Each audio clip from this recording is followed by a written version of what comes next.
Bang, ini banyak kasus artis judi online ya. Gimana dari sisi hukum nih melihatnya? Ya kalau sisi hukum kan sudah jelas ya di KUHP itu sudah diatur tuh di pasal 303 larangan tentang permainan yang mempertaruhkan keuntungan. Itu ancaman pidananya 4 tahun di KUHP yang lama. Di KUHP yang baru itu ada di 426 dan 427 tuh. Kalau tidak salah, cuma kan nanti diberlakukannya 3 tahun kemudian kan, ini masih sementara kan dalam bentuk sosialisasi dulu kepada masyarakat. Nah itu ancaman pidananya bisa sampai 9 tahun, tapi itu masih belum diberlakukan. Jadi hari ini yang bisa dilakukan kaitan masalah perjudian itu di KUHP pasal 303 KUHP, dan kalau itu disampaikan melalui media sosial, artinya konten yang memuat unsur perjudian itu diatur di pasal 27 ayat 2 Undang-Undang ITE. Nah itu bisa dijerat, ancaman pidananya itu 6 tahun, bisa dilakukan penahanan terhadap semua pihak yang kemudian terlibat dan turut serta, termasuk mempromosikan ya. Yang belakangan kan rame kan dilakukan oleh selebgram, artis dan sebagainya terkait dengan konten-konten yang memuat unsur perjudian. Nah itu larangan hukumnya sudah jelas di KUHP dan Undang-Undang ITE. Nah, terus yang terlibat itu bisa jadi tersangka bang, kalau kayak gitu? Ya yang membuat di luar media sosial ya, artinya di luar yang kemudian mempromosikan ya, seperti kemudian misalnya belakangan rame banyak artis di Telegram ya, di Instagram, di TikTok, di akun-akun platform media sosial lainnya ada. Itu kalau penyampaiannya dalam bentuk media sosial itu bisa dijerat dengan pasal 27 ayat 2 Undang-Undang ITE, karena dia ikut mempromosikan sepanjang dia mengetahui bahwa itu adalah unsur atau game-game perjudian gitu ya, artinya bukan game online. Karena bisa jadi juga terkadang banyak orang kemudian beralasan untuk menghindar dari persoalan hukum, dia tidak tahu bahwa itu game online gitu. Ya kan, misalnya terakhir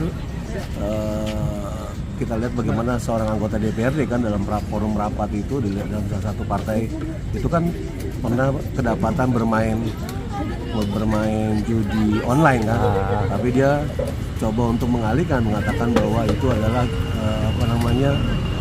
game online, seperti itulah asal-asalan yang bisa dipakai. Nah terhadap yang kemudian membuat ya akun aplikasinya game perjudian, nah itu bisa dijerat di luar Undang-Undang ITE pasti dengan menggunakan pasal 303 KUHP. Nah kenyataannya dari kementerian sendiri malah menggait artis-artis dan yang terlibat menjadi duta. Nah itu yang menjadi keprihatinan kita kan, karena dalam harapan masyarakat ini kan proses hukum ini harus dilakukan dengan equality before the law, bersama di depan hukum. Jangan sampai kemudian kasus promosi terhadap orang yang terjerat hukum kemudian ditawarkan menjadi duta inilah, duta itulah, itu menjadi modus kan. Kan itu kekhawatiran kita kan. Kalau ada kekhawatiran banyak khalayak lama menjadi modus, seolah-olah kalau orang sudah terjerat hukum, supaya dia menyelamatkan dari hukum, dijadikanlah duta ini, duta itu, duta ini. Sementara terhadap pelaku lain justru mereka malah dijerat hukum. Nah ini kan seolah-olah tidak ada persamaan di depan hukum. Jadi seolah diskriminasi. Justru sebaliknya, negara itu harusnya hadir. Negara harus hadir bagaimana kemudian bisa memberantas perjudian.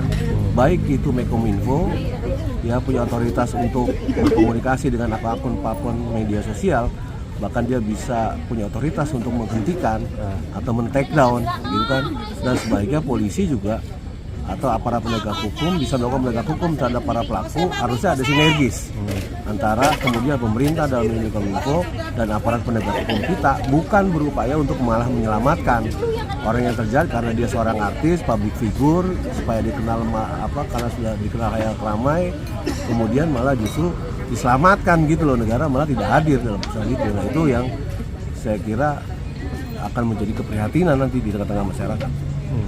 Kalau melihat artisnya dijadikan duta itu ya itu nggak pas gitu. Itu kan nggak pas kan, nggak tepat gitu. Sebab apa? Sebab ada beberapa pelaku lain hanya karena kebetulan dia bukan artis justru malah diproses hukum kan itu jadi persoalan.